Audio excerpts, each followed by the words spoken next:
क्या आपको भूत प्रेत और आत्माओं में विश्वास है? कहा जाता है कि वही अतृप्त आत्माएं तीनों लोगों के बीच भटकती रहती हैं, जिनकी इच्छाएं अधूरी रह जाती हैं, जो मौत के बाद भी जिंदा है, बदला लेने के लिए, उन अधूरी इच्छाओं को अंजाम देने के लिए या उनसे रिहाई पाने के लिए। माना कि सभी को इसका अनुभव नहीं होता, लेकिन ऐसे कई लोग हैं जिन्होंने ना सिर्फ उन्हें महसूस किया बल्कि उन्हें देखा भी है। कोई भी घटना या कहानी अंधविश्वास सिर्फ तब तक कही जाती है जब तक वो खुद के साथ ना घटे, और जिसे भी उसका अनुभव होता है या जिसको भी वो शिकंजे में जड़पती हैं, उसका दम घुटने लगता है, उसकी रीढ़ की हड्डियां कांप जाती हैं, ठंड पसीने चलने लगते हैं। वो जिसको अपने शिकंजे में जड़ लेता है, उसे फिर उसके चंगुल से कोई तांत्रिक, कोई ओझा, कोई मौलाना और चाहे कोई पीर फकीर, कोई भी नहीं बचा सकता। भारतीय हिंदू धर्म ग्रंथों में भूत प्रेत पिशाच पिशाचनी, चुड़ैल डायन डाकनी शाकिनी, मारी महामारी, ब्रह्म राक्षस यक्षिणी, पूतना भैरव पैताल जलपरी, करोड़ों तरह के भूत प्रेत हैं। इस्लामिक ग्रंथों के अनुसार जिन्नी जिन, खबीस मलंग आदि भूत प्रेतों की चर्चा की गई है, और जब उनका अनुभव जिसे होता है वो चीख चीख कर यही कहता है, भूत आया, भूत आया। ये घटना मेरे दोस्त के दादाजी के साथ घटी थी। बनारस के गंगा घाट के पास ही ये घटना। बहुत पुरानी बात है। तब मेरे दोस्त के पापा बहुत छोटे हुआ करते थे। मेरा दोस्त कट्टर ब्राह्मण परिवार से है और उनके खानदानी पेशे भी पंडिताई हुआ करते हैं। दोस्त के दादाजी पंडिताई करके ही घर का खर्च चलाया करते थे। दोस्त के दादाजी, जिन्हें हम सब दादाजी कहकर बुलाते थे, वो काफ़ी जाने माने विद्वान पंडित थे और वो लोगों के शादी ब्याह करवाना, बच्चे का मुंडन, गृह प्रवेश, हवन, तर्पण आदि किया करते थे। इसी के चलते उन्हें एक दिन के लिए बनारस से दूर किसी गांव में मुखिया जी की बेटी की शादी करवाने के लिए बुलवाया था। वो उन्हीं यजमान के बैलगाड़ी से उस गांव में आए। 2 दिन के लिए उन्हें उस गांव में रुकना था। दादाजी को लेने उन यजमान का नौकर बैलगाड़ी लेकर आया था।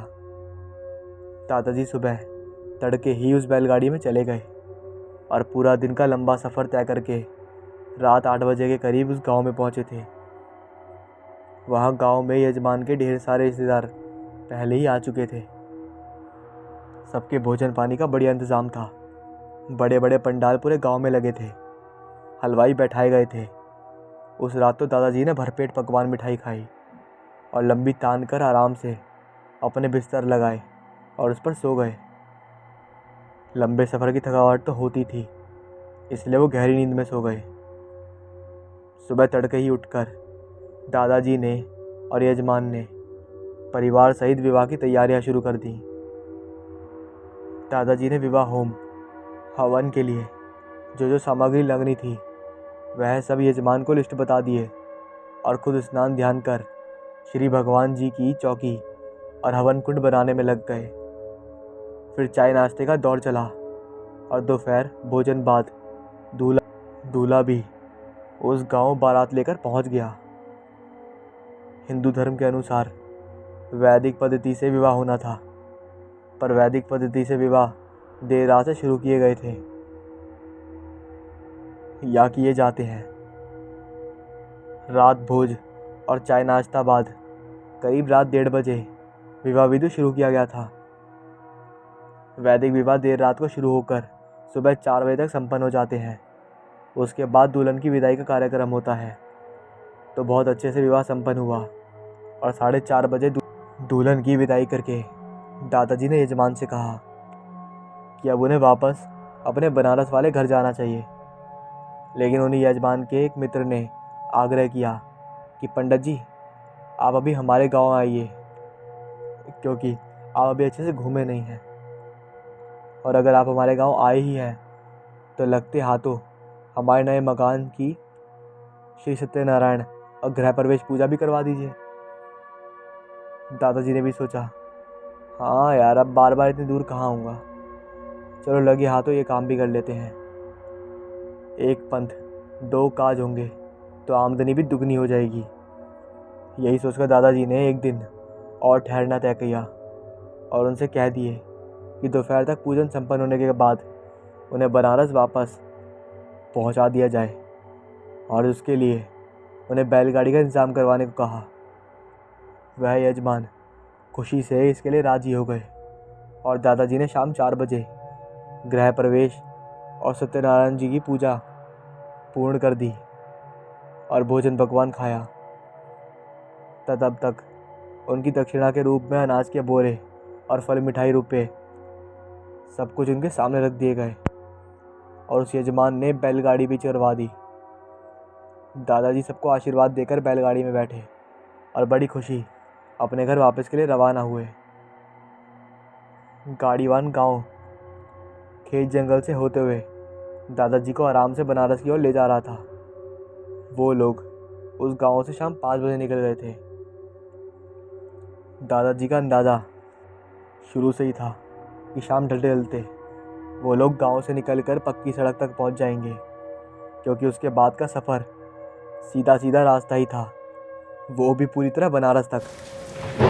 लेकिन अचानक तेज़ बरसात होने की वजह से गांव की कच्ची सड़क पर जगह जगह गड्ढे भर गए थे और बैलगाड़ी को भी रोकना पड़ गया था बरसात में भीगने से बचने के लिए। इसी चक्कर में रात के 11 बज गए उन्हें मुख्य सड़क तक पहुंचते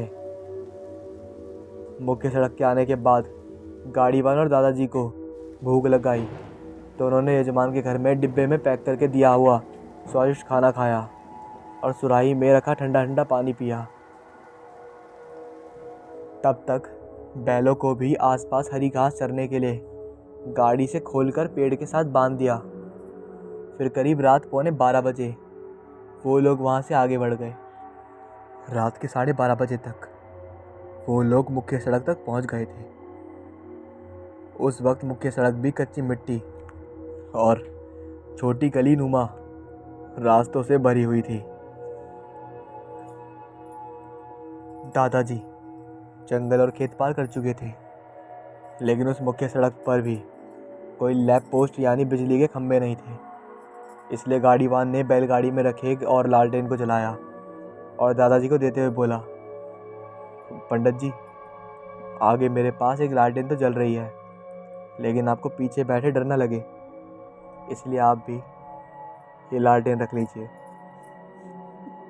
दादाजी बोले, अरे भाई, जब तुमने बैलगाड़ी इतनी तेज़ बरसात में खेत और जंगल के रास्ते निकाली तब मुझे डर नहीं लगा, तो अब क्यों डर लगेगा? अब तो बरसात भी बंद है और मुख्य सड़क पर जा रहे हैं। फिर भी अगर तुम चाहते हो तो ठीक है, रख लेता हूँ, लेकिन फिर भी तुम्हें तो आगे पीछे देखना होगा। कम से कम ये तुम्हारे पास रख देता हूँ, इससे बढ़िया, ताकि तुम्हें आगे पीछे का ढंग से नज़र आएगा। वैसे हम लोग सुबह 5 बजे तक तो बनारस पहुँच ही जाएंगे। गाड़ीवान बोला, जी पंडित जी, हो सकता है 8 भी बज जाएं, क्योंकि बरसात की वजह से हम लोग गांव से अब तक केवल 2.5 घंटे ही सफ़र तय कर पाए हैं। फिर भी अगर और कोई बरसात नहीं हुई तो शायद हम लोग सुबह 6 बजे तक शायद बनारस में होंगे। रात के गहरे सन्नाटे और वीरान सड़क पर उनके बैलगाड़ी के चलने की खड़खड़ आवाज़ गूंज रही थी। साथ ही बैलों के गले में बंधे हुए घुंघरू भी छन छन बज रहे थे। उनके चलने के साथ साथ कच्ची सड़क से अब मेन चौराहा आने वाला था। अचानक उन्हें सड़क के दूसरी तरफ से बहुत सारी औरत की बतियानों की आवाज़ें सुनाई पड़ी तो दादाजी और गाड़ीवान चौंक गए। कमाल है, इतनी देर रात इतनी सारी औरतें इस सुनसान सड़क पर, ये तो असंभव है। वो लोग आपस में बात कर ही रहे थे कि अचानक बहुत सी औरतों का झुंड उनकी बैलगाड़ी के सामने आ गया। सभी औरतें बहुत सजी धजी और नई नई साड़ियाँ पहने हुए थीं। ये सब देखते हुए पंडित जी ने उन औरतों से पूछा, क्या बात है देवियाँ, आप लोग इतनी देर रात इस तरह सज धज के कहाँ जा रही हैं? इस पर उन सुंदर औरतों ने कहा, अरे पंडित जी, भगवान का लाख लाख शुक्र है जो आप हमें यहाँ मिल गए। पंडित जी ये सुनकर चौंकते हुए बोले, अरे ऐसा क्यों देवियाँ? आखिर मुझसे तुम्हारा क्या क्या काम होगा? तो उनमें से एक सुंदर औरत ने मुस्कुरा कर कहा, पंडित जी, हम लोग पास के ही गांव में रहती हैं। दरअसल हमारी बड़ी बहन की शादी है आज, लेकिन तेज़ बरसात के चलते शादी कराने वाले पंडित जी अभी तक हमारे गांव नहीं पहुंचे हैं। दूसरी औरत बोली, पंडित जी, बैंड बाजा बारात और दूल्हा दुल्हन के साथ साथ सारे रिश्तेदार और गांव वाले तैयार बैठे हैं और मुहूर्त का समय निकलता जा रहा है, क्योंकि अभी तक शादी करवाने वाले पंडित जी नहीं आए हैं और अब तो उनके आने की कोई उम्मीद भी नहीं बची।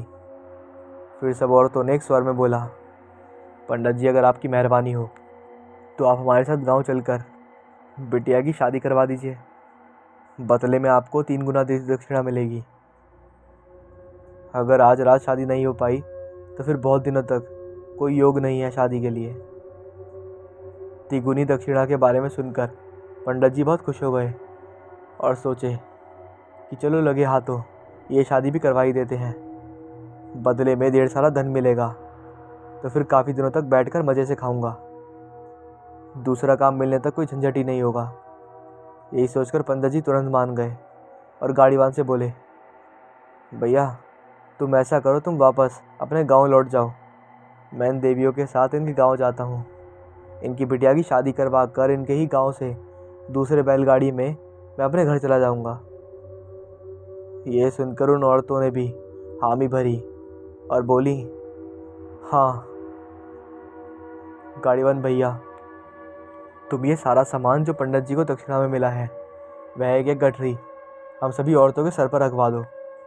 फिर गाड़ीवान बोला, नहीं नहीं देवियों, अब यहाँ तक पंडित जी को लाया हूँ तो इन्हें इनके घर तक पहुँचा कर ही मैं कल सुबह अपने गांव वापस जाऊँगा, वरना हमारे मालिक हमसे नाराज़ हो जाएंगे कि पंडित जी को आधे रास्ते में ही छोड़कर भाग आया। गाड़ीवान ने एक लालटेन उन औरतों को देते हुए कहा, देवियों, आप सभी ये लालटेन उठाकर आगे आगे चलकर अपने गांव का रास्ता दिखाओ और मैं पंडित जी को अपनी बैलगाड़ी में लेकर आता हूँ। उन सुंदर औरतों ने ऐसा ही किया और वो औरतें आगे आगे चलती हुई उन्हें अपने गांव ले गईं। कुछ ही दूरी पर उनका गांव था। उस गांव में तो काफ़ी चहल पहल हो रही थी। पूरा गांव रोशनी में जगमगा रहा था। जगह जगह पंडाल बने हुए थे। पंडित जी को आता देखकर गांव के मुखिया उनके सत्कार को सहर्ष आगे गए और पंडित जी का कोटि कोटि धन्यवाद किए उनके गांव में आने के लिए। फिर बहुत बढ़िया मसाला दूध और पकवान पंडित जी और गाड़ीवान को जलपान के रूप में दिए और उनके बैलों को गाड़ी से हटाकर चारा पानी चुगाने को दिया। गांव भर में तरह तरह की मिठाइयाँ बनने की खुशबू आ रही थी। गांव में हलवाई बैठाए गए थे। पूरा गांव इस तरह रोशनी में जगमगा रहा था जैसे दिलवाली का त्यौहार हो। पंडित जी को जलपान के बाद शादी के मंडप में ले जाया गया। गाड़ीवान वहीं बैठकर गांव के लोगों को और वहीं की रौनक को देख रहा था। सहरा बांधे दूल्हा और घूंघट में सजी दुल्हन, 16 श्रृंगार की हुई दुल्हन को भी शादी में मंडप में लाया गया और वैदिक पद्धति द्वारा विवाह कार्य शुरू हुआ। पंडित जी मंत्र श्लोक पढ़ते हुए और दूल्हा दुल्हन और उनके माता पिता पंडित जी के कहे अनुसार यज्ञ वेदी में मंत्र पढ़ रहे आहुति दे रहे थे। पंडित जी की खुशी का कोई ठिकाना नहीं रहा जब उन्हें एक एक मंत्र पढ़ने के एवज में चांदी के सिक्के दिए जाने लगे। पंडित जी ने सोचे, मंत्र जाप जितने ज़्यादा होंगे उतने ज़्यादा चांदी के सिक्के मिलेंगे। इसका मतलब मंत्र ज़्यादा से ज़्यादा पढ़ने होंगे। यही सोचकर पंडित जी ने मंत्र उच्चारण पूरे 1 घंटे तक चलाए रखा और 1 घंटे बाद पंडित जी चांदी के सिक्कों का अंबार देखकर खुशी से उछल पड़े। पंडित जी ने विवाह संपन्न कराया और चांदी के सिक्कों को अपनी पोटली में भरकर वहाँ से चलने को हुए। उस गांव के मुखिया जी पंडित जी के पास आकर बोले, अरे माशिया, आपने तो सही समय पर पहुंचकर हमारी लाडली बिटिया की शादी मुहूर्त पे करवाई, तो आपको अपनी तरफ से बिना शगुन दिए हम जाने नहीं देंगे। उसके बाद मुखिया जी ने 100 सोने की अशरफी पंडित जी की हथेली पर रखी और ढेर सारी मिठाइयाँ जो वहीं पर हलवाई ने असली घी में बनाई थी, वह ढेर सारी मिठाइयाँ स्टील के बड़े बड़े डब्बों में पैक करवा कर बैलगाड़ी में रखवा दी। और उन्होंने अपने छोटे भाई से अफराज में कहा, अभिषेक भाई, जाओ पंडित जी को चौराहे वाली मुखिया सड़क तक पहुंचा कर आओ। पंडित जी ने मना भी किया कि इसकी क्या ज़रूरत है, हम आराम से खुद ही चले जाएंगे अपनी बैलगाड़ी में। फिर भी मुखिया का भाई सूकर अभिषेक उनके बैलगाड़ी के साथ साथ चलता रहा। मुख्य चौराहा वाली सड़क जैसे ही आई वैसे ही गाड़ीवान ने बैलगाड़ी रोकी ताकि अभिषेक से विदा लेकर आगे बढ़ जाए। तब अभिषेक ने पंडित जी के पैर छूकर आशीर्वाद लिया और गाड़ीवान ने हिदायत दी कि पंडित जी को सकुशल उनके घर पहुंचा दिया जाए। फिर वह जैसे ही चलने को हुए तो एकाएक उसने फिर रोक कर कहा, पंडित जी, आप लोग पहली बार हमारे गांव आए थे, इस बात की याद हमेशा ताज़ा रहे, ऐसी कोई निशानी हमसे तो ले जाइए। पंडित जी ने खुश होकर सोचा कि ज़रूर अब कोई ना कोई दोबारा तोहफा होगा, कुछ कीमती देगा ये। तो पंडित जी ने खुश होकर कहा, अच्छा, अब और कोई तोहफा भी देना है क्या? चलो वो भी दे ही दो।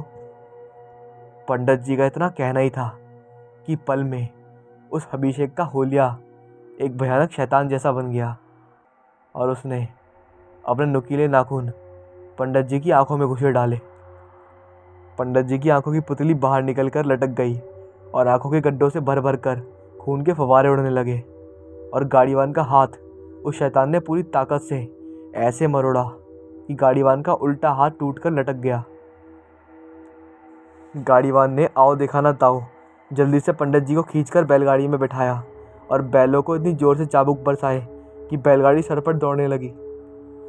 पंडित जी तो अंधे हो चुके थे, लेकिन गाड़ीवान ने गाड़ी चलाते हुए जब पीछे पलट कर देखा तो उसकी सिट्टी पिट्टी गुम हो गई। पीछे उस शैतान के साथ वो सब लोग भयानक शक्ल में खड़े थे जिन्हें उसने गांव में मुखिया और बाकी लोग जो वहाँ पर देखे गए थे उन सबको देखा था और उनके रूप पूरे बदले हुए थे। गाड़ीवान को समझते देर नहीं लगी कि वो लोग प्रेत थे और वो गांव प्रेतों का गांव था जहाँ से वो जिंदा लौटे हैं। शायद उस समय सुबह के 4 बज चुके थे, इसलिए वो शैतान पंडित जी के पीछे नहीं आ पाए थे। पर उन्होंने जो पंडित जी को जख्म दिए थे वो ना तो पंडित जी कभी भूल सकते और ना गाड़ीवान। वो जख्म उनके साथ पूरी ज़िंदगी भर रहेंगे और उनकी यादें भी ताज़ा होती रहेंगी। गाड़ीवान ने अपने एक हाथ से गाड़ी हाँकते हुए आगरा शहर तक पहुंचा दी और शहर चौक में सबसे मदद देकर बेहोश पंडित जी को अस्पताल पहुंचाया। गाड़ीवान का टूटा हाथ भी प्लास्टर लगाया गया और पंडित जी की दोनों आंखों की लटकती पुतलियों को वापस उनकी आंखों में लगाया गया और उनका ऑपरेशन किया गया। लेकिन पंडित जी की सिर्फ एक ही आंख की रोशनी वापस आई, वो भी बहुत धुंधली सी। पंडित जी के घर वालों को खबर भी की गई। सब लोग आकर उन्हें वापस घर लेकर गए और बैलगाड़ी में रखा हुआ पंडित जी की दक्षिणा का सारा सामान भी घर वालों ने अपनी गाड़ी में डाल लिए। फिर गाड़ीवान को पंडित जी की जान बचाने के लिए कुछ इनाम और धन्यवाद दिया और पंडित जी को घर ले गए। घर में पंडित जी की दक्षिणा में मिले सारे सामान को ले जाकर रखा तो पूरे घर में टट्टी जैसी गंदी बदबू फैल गई, जैसे बहुत सारे चूहे एक साथ मर गए हों। ऐसी गंदी असहनीय बदबू से घर महकने लगा। जब परिवार वालों ने सब सामान खोलकर देखा तो बाकी सब सामान तो ठीक था, लेकिन जो सामान उन भूतों के गांव से तरह तरह की स्वादिष्ट मिठाइयों के रूप में आया था वह सब सड़े हुए संडास में बदल गया था। उसी की महक से पूरा घर गंदी बदबू मार रहा था। सारा सामान उठाकर सार्वजनिक कूड़ेदान में फेंक दिया। फिर पंडित जी को चांदी के सिक्के और सोने की मोहरें याद आई। जब पंडित जी की दक्षिणा पोटली को खोला गया तो उसमें से सोने चांदी के सिक्कों की जगह कंकड़ पत्थर के थैले लगे हुए थे। पंडित जी की नज़र दोबारा नहीं बन पाई, इसलिए उन्होंने पंडिताई से संन्यास ले लिया। सब कहते हैं कि लालच बुरी बला है और यही बिल्कुल सत्य है। पंडित जी ने ज़्यादा लालच नहीं किए होते तो आज उनकी ऐसी हालत नहीं होती। बेचारा गरीब गाड़ीवान का हाथ भी बेकार हो गया पंडित जी को बचाने के चक्कर में। फिर भी उस ईमानदार इंसान ने पंडित जी को घर तक पहुंचाया और उसकी जान माल की रक्षा भी की। उस भूतिया गांव के बारे में जब पता किया गया तो ये बात सामने आई कि बहुत साल पहले सचमुच में उस जगह एक गाँव हुआ करता था, और जिस रात उस गांव के मुखिया की बेटी की शादी थी, उस रात गांव में डाकुओं ने डाका डाल दिया और सारा गांव लूट मार करके उस गांव को आग लगा दी। उस गांव में कोई भी जिंदा नहीं बचा था। किसी का अंतिम संस्कार करने के लिए कोई भी जिंदा नहीं बच पाता, जिस वजह से सभी गांव वालों की आत्माएं वहीं भटकती गईं, और उसके बाद से वहाँ कोई भी नहीं जाता था और वह क्षेत्र भूतिया गांव बन गया।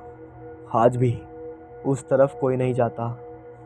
पंडित जी तो रात के अंधेरे में हमें लालच की वजह से वहाँ फंस गए थे, फिर भी उन दोनों की जान बच गई। ये भी गनीमत है। पंडित जी की तरह कोई लालच में नहीं फंसना, क्योंकि लालच बुरी बला होती है।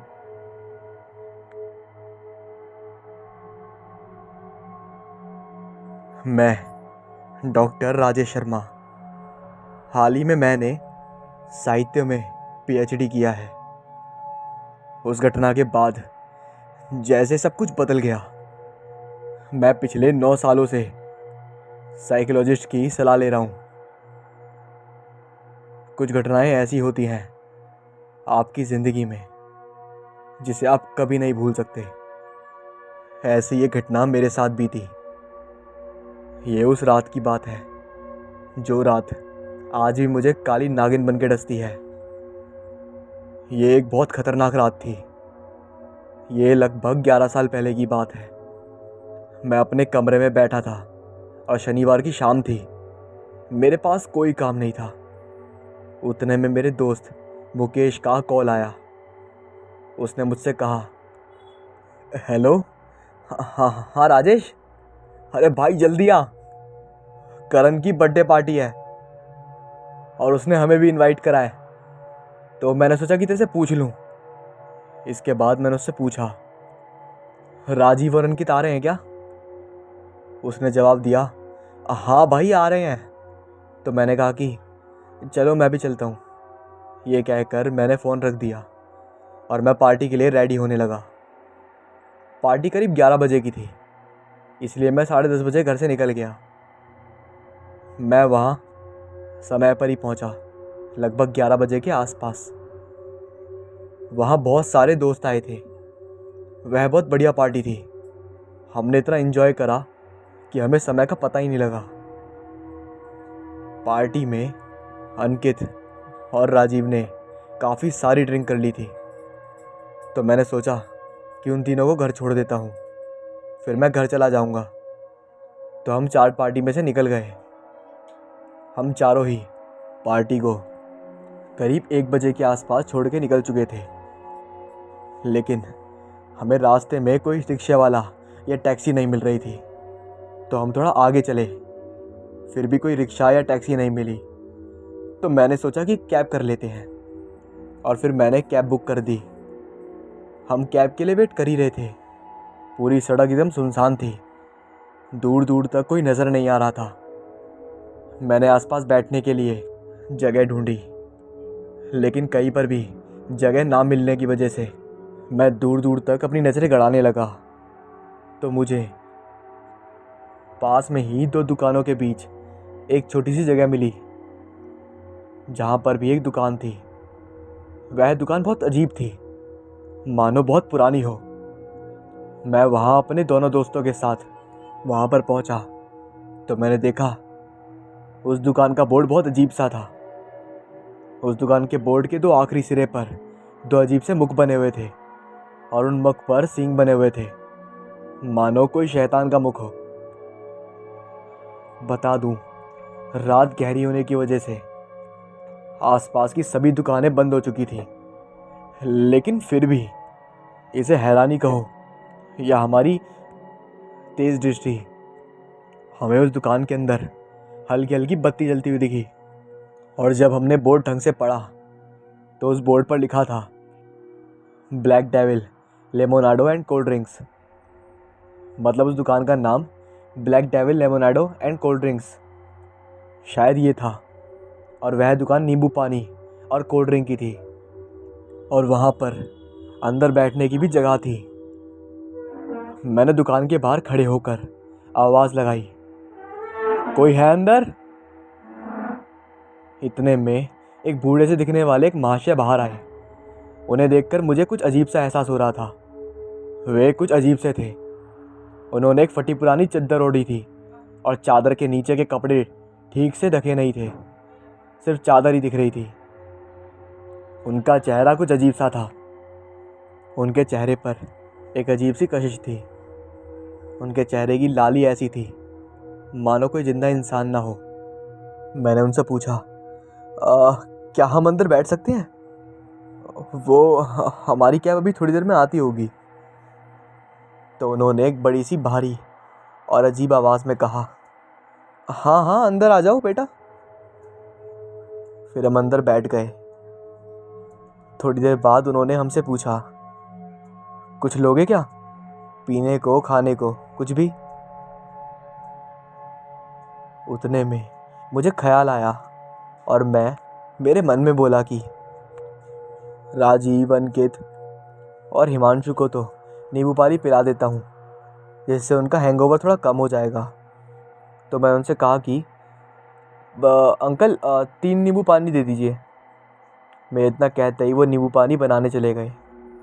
मैं चांद की तरफ देख रहा था। उस दिन पूर्णिमा की रात थी।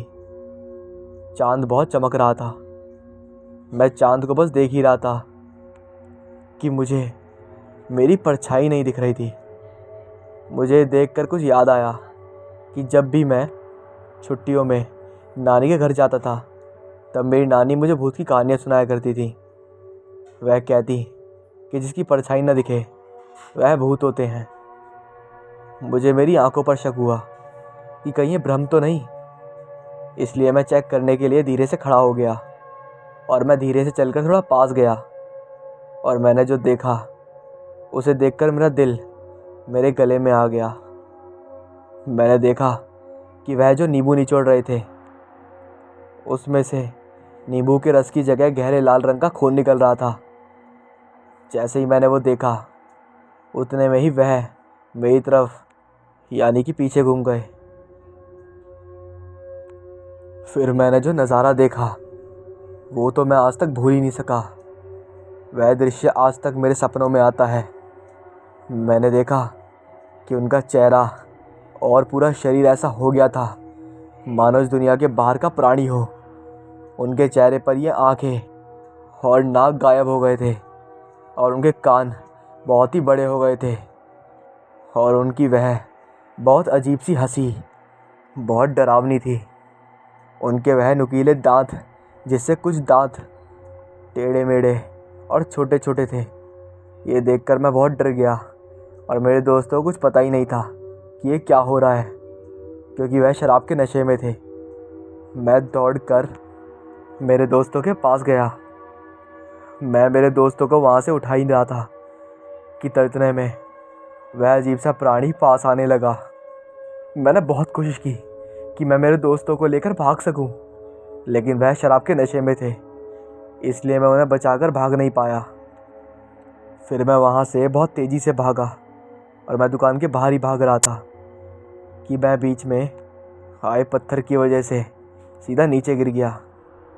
फिर मैंने ज़मीन पर गिरी हुई हालत में पीछे मुड़कर देखा तो वह अजीब सा प्राणी मेरे एकदम पीछे खड़ा था। मैं डर के मारे खुद को बैठे हुए घसीटते हुए थोड़ा पीछे चला गया। मेरे पसीने छूट रहे थे। मैंने उसे डरी सहमी आवाज़ में पूछा, कौन हो तुम? क्या बिगाड़ा है मैंने तुम्हारा? क्यों हमें मारना चाहते हो? उसने एक अजीब और डरावनी आवाज़ में कहा, एक बार की बात है, तुम लोगों की तरह रात को 3 नौजवान आए थे। वह लोग भी शराब के नशे में धुत थे। उन्होंने आकर नींबू पानी मांगा। शराब के नशे में और पैसे की लालच में आकर उन्होंने मेरा खून कर दिया और सारा सोना और पैसा लूट कर दुकान से भाग गए। उस दिन से मैं जगह जगह मेरी ये दुकान लेकर जाता हूँ और तुम लोगों के जैसे शिकार ढूंढ लेकर उन्हें मार देता हूँ। मैं उसे कहने लगा, मुझे छोड़ दो, मुझे जाने दो, मुझे छोड़ दो। उतने में कैब आ गई। मैं जल्दी से भागता हुआ कैब में चढ़ गया और मैंने कैब ड्राइवर से कहा, भैया जितनी जल्दी हो यहाँ से ले चलो। मेरे पसीने छूट रहे थे। मैं कैब में बैठा बोल रहा था, राम राम राम राम राम राम राम राम राम राम राम। मैं बहुत डरा हुआ था। इतने में कैब ड्राइवर ने मुझसे पूछा, साहब आप इतने डरे हुए क्यों? आप किससे और किसको देखकर चिल्ला रहे थे? क्योंकि कैब ड्राइवर भी काफ़ी डर गया था मेरी हालत देखकर, तो उसके भी रोंगटे खड़े हो चुके थे। ये सुनकर मेरी हालत ख़राब हो गई। मतलब वह सब सिर्फ मुझे ही दिख रहा था, उसे कुछ नहीं दिख रहा था। और ये सुनकर मैं इतना डर गया कि मैं वहीं बेहोश हो गया। फिर मैं सीधा घर पर उठा। मुझे बहुत तेज़ बुखार था और मैं बहुत डरा हुआ था। ये घटना मुझे हर रोज़ सपने में आती थी और आज भी कभी कभी आती है। वो उस दुकानदार के मालिक का दृश्य, वह अजीब सा प्राणी, सब मुझे अभी भी सपने में डराता है। इस घटना के बाद मुझे मेरे 3 दोस्त राजीव, हिमांशु और अंकित कभी नहीं मिले और वो आज तक लापता हैं।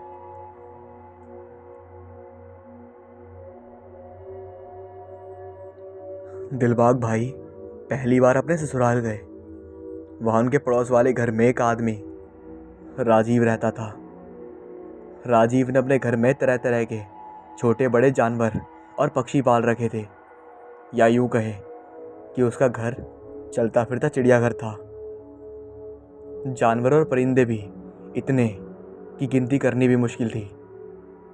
उनके सोसाइटी वाले कई बार पुलिस में कंप्लेंट कर चुके थे, लेकिन राजीव किसी की भी एक नहीं सुनता था। उसका कहना था, अपने घर में जानवर और परिंदे पालना किसी भी कायदे से गुनाह नहीं। मैं अपने शौक़ के लिए अपने ही घर में अपने साथ किसी भी जानवर को पालूं, किसी को उसमें क्या तकलीफ़? जो भी तकलीफ़ है सिर्फ मुझे है। अब उसकी दलील के आगे सब खामोश हो जाते और बात कुछ दिन के लिए रफा दफा हो जाती। रोज़ आधी रात के वक्त राजीव के घर से किसी न किसी जानवर या परिंदे की रोने या चीखने की आवाज़ आती थी। लोगों को ये लगता कि जानवर और परिंदे तो टाइम देखकर लड़ेंगे थोड़ी। उनको क्या पता था अब लड़ना चिल्लाना है या चैन से सोना है, इसलिए कोई ध्यान नहीं देता था। दिलबाग भाई ने भी कई बार राजीव से बातचीत करने की कोशिश की। राजीव एक अति मूर्ख इंसान था। दिलबाग या कोई भी उसे बुलाता तो वह अनसुना करके चला जाता। लोगों ने तो उसे हाफ मेंटल का नाम भी दे रखा था। दिलबाग भाई, जो हमारे रिश्तेदार हैं, अपने ससुराल में जिस बेडरूम में सोते थे उसके सामने ही उन्हें राजीव का बेडरूम दिखता था। राजीव के बेडरूम की खिड़कियां हमेशा बंद रहती थी, लेकिन रात में 0 वॉट के बल्ब की रोशनी में उनके बेडरूम की गतिविधियों की आकृति बंद खिड़की से भी उभरती थी। उस रात भी रोज़ की तरह आधी रात के बाद राजीव के घर से जानवरों के रोने कूदने की आवाज़ें आने लगी। दिलबाग सोया हुआ था, लेकिन उस तेज़ आवाज़ की वजह से दिलबाग की नींद टूटी। उसने उठकर राजीव के बेडरूम में देखा तो उसे जो कुछ नज़र आया वो बिल्कुल अविश्वसनीय था। राजीव के बेडरूम में एक परछाई उभरी थी। वो इंसान की तरह तो बिल्कुल भी नहीं लग रहा था। शायद राजीव के घर में रात में कोई आता है। वो जो भी था, लेकिन उसके सिर पर एक सींग था या उसके जैसा था, और उसके दांत बहुत लंबे थे, जिनसे उसने अभी अभी एक जिंदा जानवर को चबाकर खा लिया था। दिलबाग के तो पसीने छूट गए, और इसका मतलब राजीव सिर्फ अकेला नहीं, उसके साथ जानवरों और परिंदों के अलावा भी कोई है। दिलबाग भाई ने घर ससुराल में सबसे ये बात बताई, लेकिन सब ने दिलबाग को चुप रहने और किसी से कुछ ना कहने को कहा। दिलबाग कुछ करना चाहता था, लेकिन वो चुप रहने के लिए मजबूर कर दिया गया था। फिर अगली रात को भी वही एक सींग वाला कोई जानवर या शैतान किसी प्राणी को जिंदा खाता हुआ नजर आया। जब वह शैतान राजीव के घर में होता है, उस वक्त राजीव कहाँ चला जाता है, यही विचार बार बार दिलबाग को आ रहा था। दिलबाग से रोज़ रोज़ के भयानक दृश्य बर्दाश्त नहीं हो रहे थे। दिलबाग को उसके ससुर जी एक तांत्रिक के पास लेकर गए, क्योंकि अब तो दिलबाग को नींद में भी वही शैतान नजर आने लगा। उनका कहना था कि दिलबाग को कुछ ऊपरी हवा लग गई है, इसलिए ऐसे भयानक सपने आ रहे हैं। लेकिन तांत्रिक की समझ में सब कुछ सही सही आ गया था। तांत्रिक ने दिलबाग से सब सच सच बताने को कहा। जब दिलबाग ने राजीव के बारे में बताया तो तांत्रिक ने कहा, राजीव के दरवाजे की धूल लेकर आओ। दिलबाग का इलाज उस घर से ही जुड़ा हुआ है। दूसरे दिन दिलबाग अपने ससुर के साथ फिर से तांत्रिक के पास गया। इस बार वह राजीव के घर की दहलीज की धूल एक कागज में बंद करके लेकर आया था। तांत्रिक ने राजीव के घर की दहलीज से लाई हुई धूल अपने मंत्रों से उसे बांधित कर दी। कुछ देर में तांत्रिक ने झटके से आंख खोली और कहा, उस घर में कोई इंसान नहीं बल्कि एक शक्तिशाली जिन का कब्जा है। वही शैतान जिन उस घर में रहता है और जानवर परिंदों को जिंदा खाता है, क्योंकि वही तो उसकी खुराक होती है। तांत्रिक की बातें सुनकर दिलबाग के ससुर जी सहम गए। क्या इसका मतलब हम सभी एक शैतान के पड़ोस में रहते हैं? बाबा, इसमें तो हम सबकी जान को खतरा हो सकता है। बचा लो बाबा हमें। हम कहाँ जाएंगे अपने घरों को छोड़कर? कृपया हमें उस शैतान से बचा लीजिए। तांत्रिक बोले, तुम चिंता मत करो, मैं स्वयं चलकर उस जिन्नात को बोतल में बंद कर दूंगा। तुम लोग घर जाकर अपने पड़ोस पड़ोस में सभी लोगों को इसे कानो कान खबर कर दो, ताकि वो सतर्क हो जाएं। मैं कल सुबह आता हूँ उस जिन्नात को पकड़ने। दिलबाग अपने ससुर के साथ घर वापस आ गया। अब तो दिलबाग के ससुर जी राजीव के घर का बंद दरवाज़ा देखकर भी थर थर काँप रहे थे। उन्होंने सभी कॉलोनी वालों को राजीव के बारे में बताया। सब लोग इस बात पर यकीन नहीं कर पा रहे थे। जब रात हुई तो आधी रात को फिर जानवरों की आवाज़ें आने लगी। आज रात दिलबाग के सभी ससुराल वाले जाग रहे थे। कुछ अड़ोसी पड़ोसी भी अपने घर की खिड़कियां से देख रहे थे। एक सींग वाला कोई शैतान जिंदा जानवर को चबा चबा कर फाड़ के खा रहा था। वह नज़ारा देखकर सबके पसीने छूट गए। हे भगवान, ये राक्षस तो हमें भी खा जाएगा। बाप रे, एक जिन हमारे पड़ोस में है, हमारे अपार्टमेंट में। ना जाने वो कब से रह रहा है और हमें पता ही नहीं चला। वह रात जब सबने जागते हुए बिताई, सुबह तड़के बाबा जी दिलबाग के घर दाखिल हुए। सारे कॉलोनी के लोग उनके घर तांत्रिक के पास आकर बाबा से बोले कि बाबा जी, एक शंका है हमारी। यदि राजीव की जगह शैतान जिन्नात रहता है तो राजीव कहाँ गया? राजीव तो जिंदा है, रोज़ हमें नज़र आता है। फिर आप कैसे कहते हैं कि राजीव के घर में कोई इंसान नहीं रहता? तांत्रिक ने कहा, राजीव का सिर्फ मरा हुआ शरीर है जिसके अंदर जिन्नात रहता है। राजीव को मारकर शैतान ने उसके शरीर पर कब्जा कर लिया है। अब तो तुमको नज़र आता है, लेकिन राजीव कब का मर चुका है और जो तुम्हें नज़र आता है वो राजीव के अंदर का जिन है। इसके बाद सभी के सभी अंदर से काँप रहे थे और डर रहे थे। इसके बाद बाबा ने राजीव की दहलीज पे कदम रखा और वहीं पर बैठकर उस दहलीज के ऊपर गंगा जल छिड़का, जिसके बाद वहाँ पर पवित्रता छा गई और पूरे घर के अंदर से किसी के तेज तेज सांस लेने की आवाज़ आ रही थी, जैसे कोई सांड नाक से हवा छोड़ रहा हो। उस आवाज़ को सुनकर सबके रोंगटे खड़े हो गए और एकदम से ही जैसे ही तांत्रिक ने मंत्र पढ़ना चालू करा, गेट के ऊपर ऐसी आवाज़ें आ रही थी जैसे गेट पे कोई बैल सींग मार रही हो तेज तेज। लेकिन बाहर से गेट पर ताला लगा हुआ था और गेट लोहे का था, जिसकी वजह से वो खुल नहीं पा रहा था। इसके बाद बाबा ने पूरे घर को मंत्रित कर दिया ताकि वो जिन्नात बाहर ना जा पाए। उसके बाद बाबा ने 3 फल, सेब, केले और विषफला, इन तीनों को काट कर गेट के बाहर रख दिया और मंत्र पढ़ने लगे।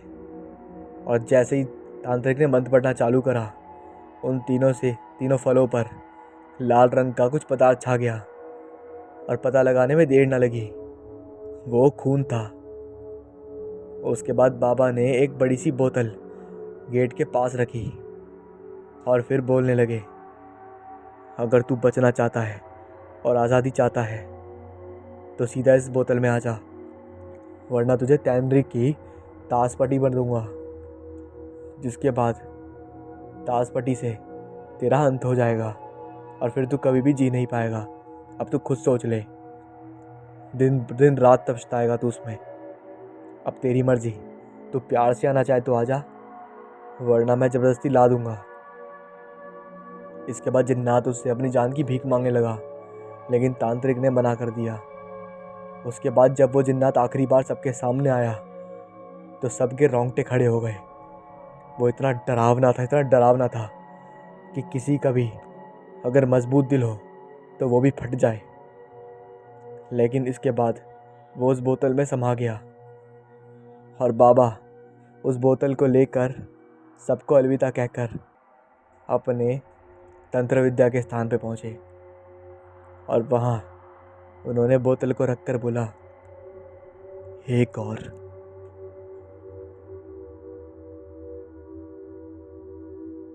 बात लगभग बहुत पुरानी है, जब मेरी मम्मी की मम्मी यानी कि मेरी नानी की नई नई शादी हुई थी। उस ज़माने में घर में बिजली, पानी, घड़ी आदि कुछ भी नहीं होता था। ना ही पक्की सड़क होती और ना ही कोई वाहन की सुविधा थी। लोग दिन के उजालों में सारे काम निपटा लेते और शाम का सूरज ढलते ही सब अपने घरों में डुबक जाते। फिर सुबह तड़के 4 बजे मुर्गी की पहली बांग सुनते ही उठकर बैठ जाते और रोज़मर्रा के काम निपटाने लगते। नानी सुबह मुर्गे की पहली बांग के साथ अपनी सास के साथ नदी किनारे निकल जाती। वहाँ कपड़े धोकर स्नान करके फिर नदी का मीठा स्वच्छ पानी जल हांडी में कलसे में भरकर दोनों घर वापस आ जाती। फिर सबको नाश्ता और चाय बनाकर देती। यही रोज़मर्रा का काम था। उस समय घर की स्त्रियां सबसे पहले मुंह अंधेरे में अपना स्नान और सफाई कर लेती, क्योंकि सुबह उजाला होने के बाद नदी पर पुरुषों और लड़कों का स्नान और तैराकी चलती तो कोई अपनी गाय भैंस नहलाने नहीं आता था। इसलिए गांव में सबसे पहले औरतें ही नदी पर जाती और उनके लौटने पर ही घर के पुरुष और लड़के नदी पर जाया करते थे। एक रात ना जाने क्या हुआ कि नानी के घरेलू मुर्गे ने रात के 1:30 बजे ही बांग दे डाली। मुर्गे की बांग सुनकर नानी और उनकी सास जग गई और नदी पर धोने के लिए मेले कपड़े गठरी बनाकर उन्हें ले गईं। उनको तो यही लगा कि सुबह के 4 बज गए होंगे, क्योंकि मुर्गे ने बांग जो दी थी, और वो दोनों कपड़े बर्तन समेटकर नदी किनारे चल पड़ी। आज रास्ता काफ़ी सुनसान हो रखा था और गांव की औरतें भी नज़र नहीं आ रही थीं। नानी और उनकी सास ने सोचा, चलो अच्छा है, जब तक बाकी औरतें आएंगी तब तक हम कपड़े धोकर स्नान भी कर लेंगे। चलो चलो, बहुत बढ़िया बात हुई। एक बात उनके समझ में नहीं आ रही थी कि आज इतना सन्नाटा क्यों है, वरना सुबह के होने पर तो लोग बाग भी आते हैं नदी पर, या कोई लकड़ी काटने को निकलते ही हैं तो रास्ते में मुलाकात हो जाती है। पर आज तो कोई भी नहीं दिख रहा था, वो भी कहीं पर। ऊपर से उल्लू और चमगादड़ की भयानक आवाज़ें और जंगली जानवरों के गर्जन उन दोनों के कलेजे कांप रहे थे। दोनों ने घर वापस जाने का सोचा, पर नानी बोली, अरे अम्मा, अब तो हम नदी के किनारे पहुंच भी गए, तो वापस जाने से अच्छा होगा हम कपड़े धोकर नहा लेते हैं, फिर पानी भरकर निकलेंगे आराम से। तब तक सब लोग आ भी जाएंगे और हमारे काम निपट गया। ये देखकर सारी औरतें हमसे जल जाएंगी कि ये सास बहू तो सबसे तेज हैं। यही सोचकर दोनों सास बहू फटाफट कपड़े धोने लगी। सारे कपड़े धोने के बाद भी अब तक कोई और वहाँ नहीं आया था। फिर दोनों नदी में उतर गईं स्नान करने के लिए। चांदनी रात और पानी कितना ठंडा, शीतल, आह, सारी थकावट गायब हो गई।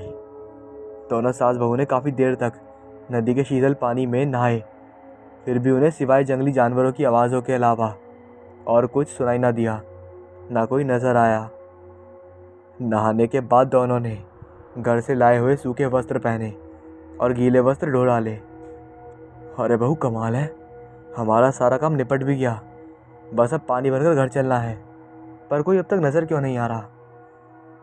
हाँ अम्मा, वही तो मैं कब से सोच रही हूँ, आखिर सब गांव वाले कहाँ गए?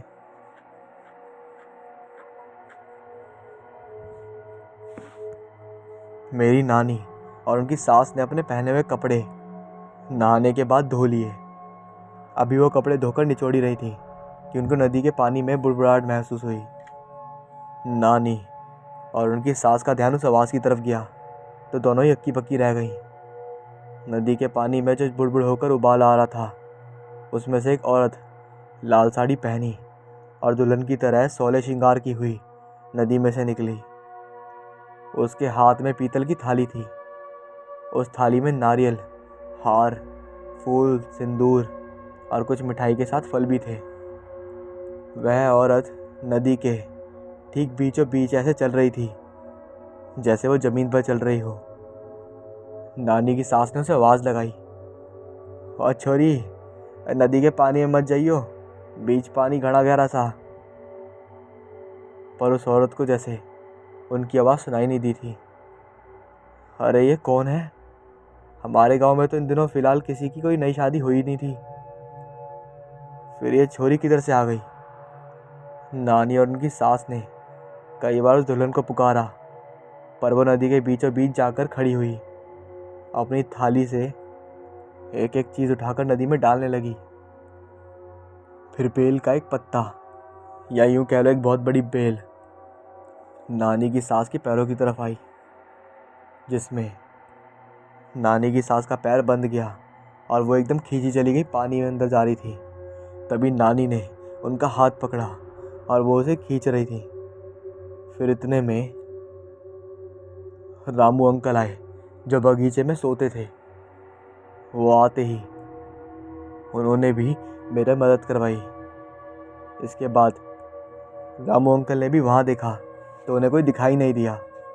मैं रामू अंकल को बता रही थी कि ये सब वो कर रही है, पता नहीं कौन है। लेकिन हैरानी की बात थी, उस समय वहाँ कोई नहीं था। ये देखकर तो मैं भी हैरान थी, लेकिन फ़िलहाल मुझे घर जाना था तो मैंने इस सब बातों पर ध्यान नहीं दिया और मैं अम्मा को खींच के सीधा घर ले गई। अम्मा के बहुत गहरी चोट आई थी तो अम्मा को उस समय नानी ने सुला दिया और नानी भी वहाँ बैठकर सोचने लगी कि क्या हुआ। तब उनका समय और घड़ी पर ध्यान गया तो घड़ी में अभी भी 3:30 बज रहे थे, जिसे देखकर नानी की आंखें फटी की फटी रह गई और उसके बाद उन्हें सारी बात समझ में आ गई और उन्होंने वहाँ बैठे रामू काका को सारी बातें बताईं। रामू काका ने बोला, मुझे तुम्हारी बातों की सारी आवाज़ें सुनाई तो दे रही थी। कहती है ना, गांव में बगीचे होते हैं, बगीचे में एक बंदे का सोना ज़रूरी होता है ताकि कोई फल वल ना चुरा ले या फिर कुछ उनके फल वल तोड़ के ना ले जाए, क्योंकि उन्हें ध्यान रखना पड़ता होता है, तो इसलिए वो सोते होते हैं। इसी तरह रामू काका भी सो रहे थे, लेकिन रामू काका ज़्यादा गहरी नींद में नहीं थे, तो उन्होंने वो सब आवाज़ें सुनी थी। लेकिन उन्हें लगा कि ये सब चले जाएंगे आराम से नहा जो अपना काम वाम करके, तो इन्हें बताने की कोई ज़रूरत नहीं है, क्योंकि टाइम का तो गांव वालों को भी पता नहीं होता कि क्या टाइम हो रहा है। इस वजह से फिर रामू काका ने उन्हें सारी बात बताई कि वक्त का पता तो मेरे को भी नहीं था, लेकिन तुम्हारी जैसी मैंने चीखने की आवाज़ सुनी तो मैं तुम्हारे पास भागा भागा आया। और जब नानी ने समय देखा तब उन्हें सारी कहानी समझ में आ गई और रामू काका ने भी बताया कि उस तालाब में लगभग 20 साल पहले की बात है, एक औरत ने अपनी मर्जी की शादी ना होता हुआ देख यहाँ पर डूब के अपनी जान दी थी, जिसके बाद से वो औरत कई बार गांव वालों को दिखाई दी है और वो चाहती है जैसे उसने जान दी वैसे ही सभी यहाँ पर जान दे दें और ये सिलसिला चलता रहे। लेकिन वो तो अच्छा हुआ कि मैं समय पर पहुँच गया, वरना अगर वो लेने आती है तो वो लेकर ही जाती है।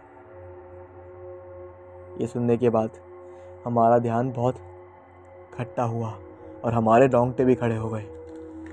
लेकिन उसके बाद से मैं इस बात का ध्यान रखती हूँ कि हम सही समय पर जा रहे हैं या नहीं, इसलिए मैं घड़ी ज़रूर चेक करती हूँ।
अरे नेहा, कितना टाइम लगाती हो तुम? कम से कम आज तो जल्दी कर लेती। पता है ना, आज वो दिन है जिसका हमें सदियों से इंतज़ार है। मनीषा झुंझुलाते हुए नेहा को डांट रही थी।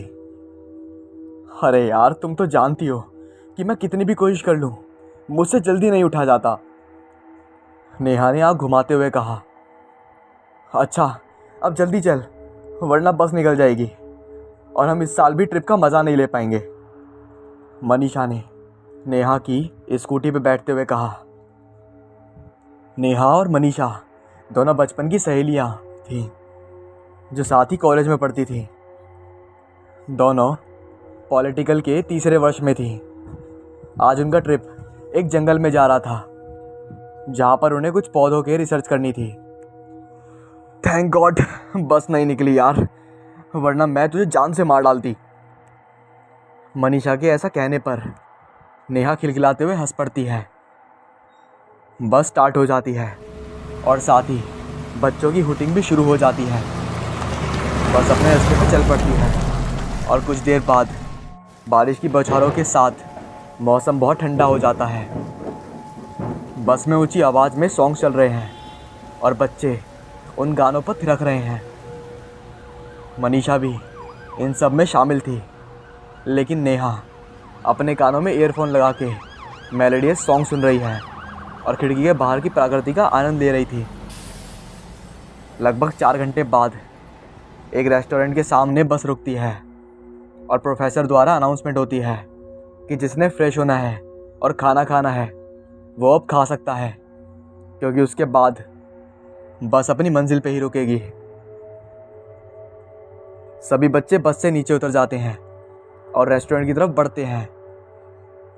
रेस्टोरेंट बहुत सही जगह पे बनाया गया था। आसपास पहाड़ और मेन रोड पे बना रेस्टोरेंट रास्ते से गुजरने वाली गाड़ियों को अपनी ओर आकर्षित करता है। नेहा और मनीषा प्रकृति को अपने कैमरे में कैद करती हुई आगे बढ़ती हैं और ढेर सारी सेल्फीज लेती हैं। उसके बाद दोनों घर से लाया हुआ खाना खाती हैं। अब बस चलने का वक्त हो गया था, लेकिन बस चढ़ने से पहले दोनों सहेलियां कुछ चिप्स और कोल्ड ड्रिंक्स लेने काउंटर पर पहुंचती हैं। कहाँ का ट्रिप जा रहा है बेटी? काउंटर पर बैठी 50 साल की महिला काफ़ी प्यार से उन दोनों से पूछती है। जी, वो जो बड़ी पहाड़ी है ना, उसके पीछे वाले जंगलों में, मनीषा ने इतराते हुए कहा। बड़ी पहाड़ी का नाम सुनते ही उस महिला के चेहरे के हाव भाव बदल गए। क्या हुआ आंटी? नेहा ने उसके चेहरे के बदलते हुए भावों को भावते हुए कहा। कुछ नहीं बेटा, भगवान भोलेनाथ तुम्हारी रक्षा करे। वो औरत अपने गले में पहने भगवान भोलेनाथ के लॉकेट को पकड़ते हुए बोलती है। इससे पहले कि नेहा कुछ बोल पाती, बस की विसल बज जाती है। अम्मा, क्यों इतना परेशान हो रही हो? उस बड़ी पहाड़ी के हादसों को वक्त हो चुका है। अब वहां कुछ भी नहीं होगा पहले जैसा। पास खड़ा लड़का, जो शायद उस औरत का बेटा था, उसने अपनी माँ को परेशान देखते हुए कहा। कुछ चीज़ें बेटा वक्त के साथ नहीं बदलती। बड़ी पहाड़ी के जंगलफ का एक एक पत्ता गवाह है उस खूंखार दरिंदे की दरिंदगी का, उस औरत ने कहा। दूसरी तरफ बस में सब सोए हुए थे सिवाय नेहा के। वो अभी भी उस औरत के बारे में ही सोच रही थी, क्योंकि वो समझ चुकी थी कि कुछ तो राज है उस जंगल में, जिसकी वजह से वो औरत सहम गई थी। वो मन ही मन खुश भी होती है, क्योंकि उसे ऐसी चीज़ें जानने की उत्सुकता बहुत होती थी। वो सोच रही थी कि कितना रोमांचित है ये जंगल का सफ़र, लेकिन शायद वो ये नहीं जानती थी कि ये सफ़र उसकी ज़िंदगी का भयानक और कभी ना भूलने वाला सफ़र होगा। लगभग 6 घंटे बाद बस अपनी मंजिल पर पहुंच गई। सभी बच्चों को जंगल से दूर एक होटल में ठहराया गया था। सभी बच्चे डिनर करके अपने रूम में आराम करने पहुंच गए। थकावट के कारण सब जल्दी से सो गए थे, लेकिन नेहा की आंखों में नींद कोसों दूर थी। जंगल को लेकर उससे ज़्यादा रोमांचित शायद ही कोई होगा। काफ़ी देर बाद भी नींद न आने पर वो अपने बिस्तर से उठकर चहलकदमी करने लगी। एक नज़र तो उसने बिस्तर पे डाली तो मनीषा काफ़ी गहरी नींद में खर्राटे भर रही थी। नेहा रूम की खिड़की के पास आके खड़ी हो गई। खिड़की से जंगल का नज़ारा साफ साफ नजर आ रहा था। एक सुनसान पहाड़ी के ऊपर चमकता हुआ चांद अपनी पूरी चांदनी बिखेर रहा था। नेहा को ये सब बहुत मनमोहक लग रहा था कि तभी एक जानवर पहाड़ी की चोटी पे बैठकर चांद की तरफ मुंह करके ऊंची आवाजें निकालने लगा।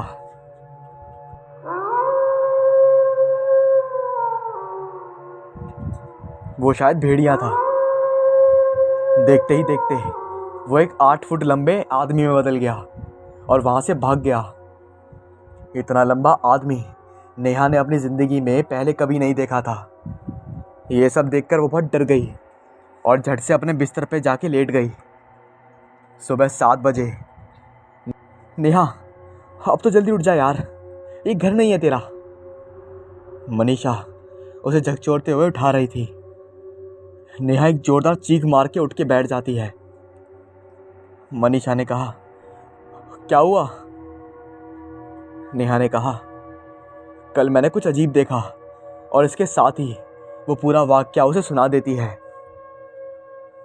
अरे तूने कोई सपना देखा होगा यार, क्योंकि इतनी दूर पहाड़ी से तुझे क्या ही दिखेगा। नेहा समझ चुकी थी कि मनीषा यकीन नहीं करने वाली और वो उठ के तैयार होने लग जाती है। 10 बजे सभी बच्चे जंगल के लिए रवाना हो जाते हैं। किसी ने ध्यान दिया हो या ना दिया हो, लेकिन नेहा ये ज़रूर देखा कि रास्ते से गुजरने वाले लोग उन्हें बहुत आश्चर्यचकित होकर देख रहे थे।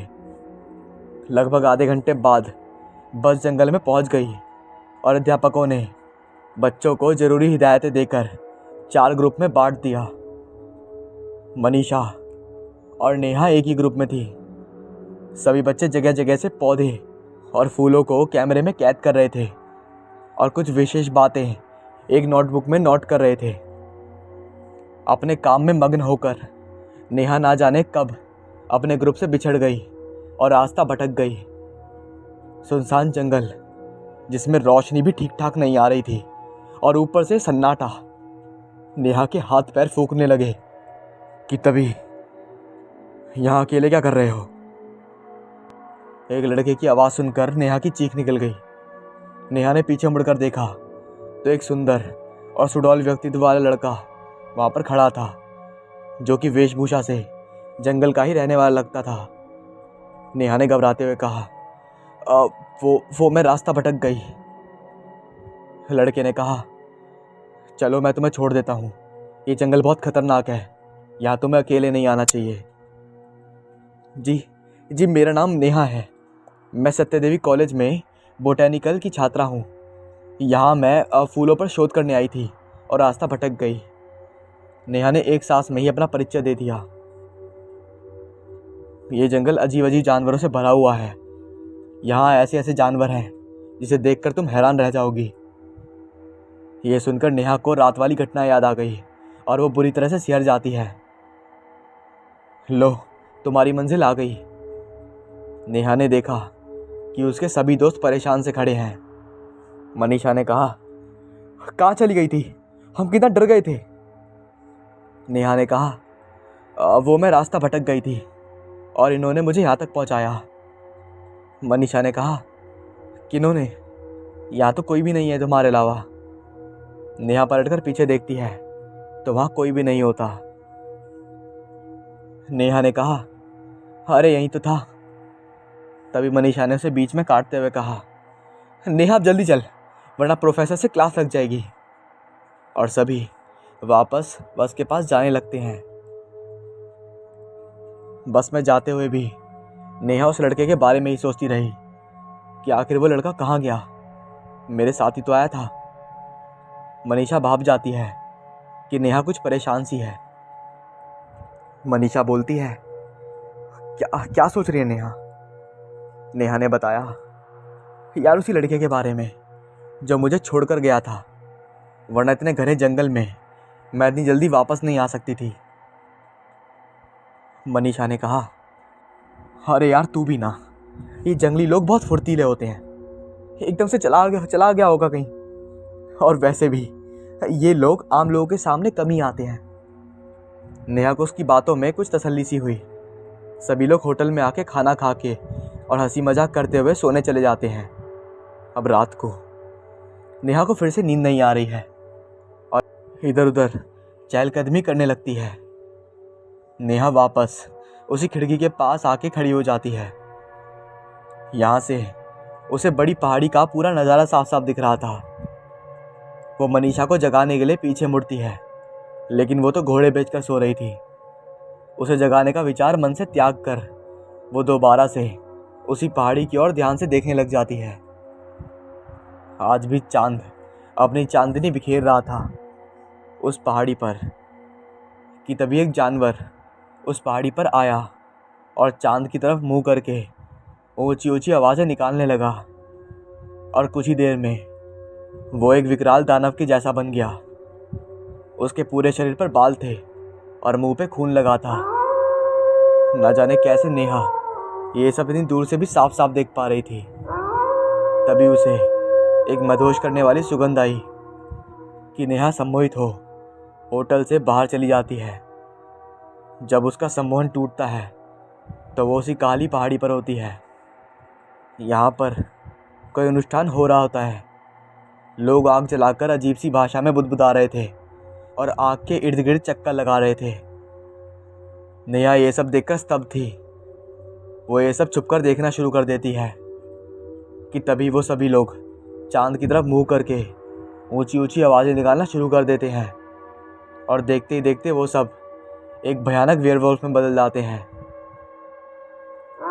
नेहा ये सब देखकर बेहोशी के आगोश में जाना शुरू कर देती है कि तभी वो सब वेयरवुल्फ एकदम नेहा की तरफ गर्दन घुमाकर देखते हैं और उसकी तरफ बढ़ना शुरू कर देते हैं। नेहा ये सब देखकर आंखें बंद कर लेती है कि तभी शो शुरू हो जाता है।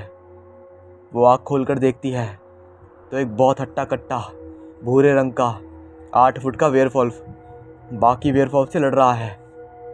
वो किसी भी वेयरवुल्फ को नेहा के पास आने से रोकता है। इसी के साथ वो वेयरवुल्फ भी जख्मी हो जाता है। देखते ही देखते सभी वेयरवुल्फ वहाँ से गायब हो जाते हैं और वो भूरा वेयरवुल्फ जिसने नेहा की मदद की थी। नेहा ये सब देखकर सदमे में चली जाती है कि तभी उसे पीछे से आवाज़ आती है। वो चौंक कर देखती है तो वहाँ वही लड़का खड़ा होता है जो उसे दिन में जंगल पार करवाता है। यहाँ क्या कर रही हो? ये जंगल खतरे से खाली नहीं है, तुम्हें वापस जाना चाहिए।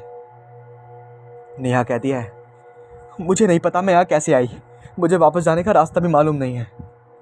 लड़का कहता है, घबराओ मत, मैं तुम्हें पहुँचा दूंगा, अपनी आंखें बंद करो। नेहा आंखें बंद कर लेती है और जब आंखें खोलती है तो वो होटल में होती है और वो लड़का कहीं भी आसपास नहीं होता।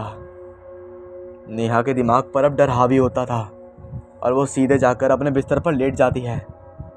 सुबह मनीषा कहती है, अरे नेहा, आज तो जल्दी उठ जा यार, हम बाहर आए हुए हैं ट्रिप के लिए। नेहा कुछ नहीं बोलती। मनीषा उसे हाथ लगा के देखती है तो वो बुखार से तप रही होती है। मनीषा तुरंत जाके अपने प्रोफेसर को नेहा की तबीयत के बारे में बताती है और वो लोग उसके लिए दवाइयों का प्रबंध कराते हैं। नेहा, मनीषा दोनों के दोनों वहीं रुकते हैं, लेकिन मनीषा ने उससे बार बार पूछा कि तेरे साथ कुछ हुआ है, तू बता क्या हुआ है। फिर नेहा उसे सब कुछ बताती है। उसके बाद नेहा ये सब बातें अपने सर को बताती है और उसके सर इस बात को समझते हैं और उन दोनों को वापस भेज देते हैं।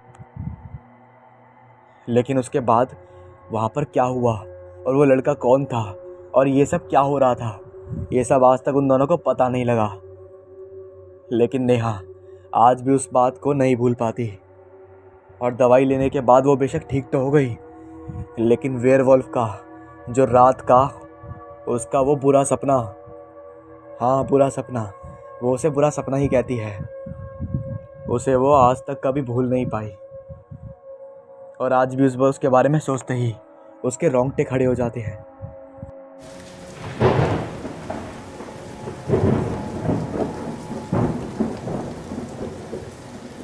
अक्सर फाटकों और ट्रेनों में काफ़ी सारी ऐसी घटनाएं होती हैं जिस पे बिलीव करना लोग बेवकूफ़ी माना करते हैं, लेकिन जिनके साथ होती है वो ये समझ सकते हैं कि वो कितना खौफनाक होता होगा। मेरे सामने भी काफ़ी सारे सब्सक्राइबर्स ने ये डिमांड करी थी कि उन्हें रेलवे या फिर ट्रक ड्राइवर के ऊपर स्टोरी चाहिए। खैर, रेलवे के ऊपर मैं कोई सच्ची कहानी ढूंढना चाहता था, क्योंकि सच बताऊं तो रेलवे की जो डरावनी कहानियाँ होती हैं उसमें मुझे भी काफ़ी इंटरेस्ट है। और उसके लिए बीच में मैंने पोल भी डाला था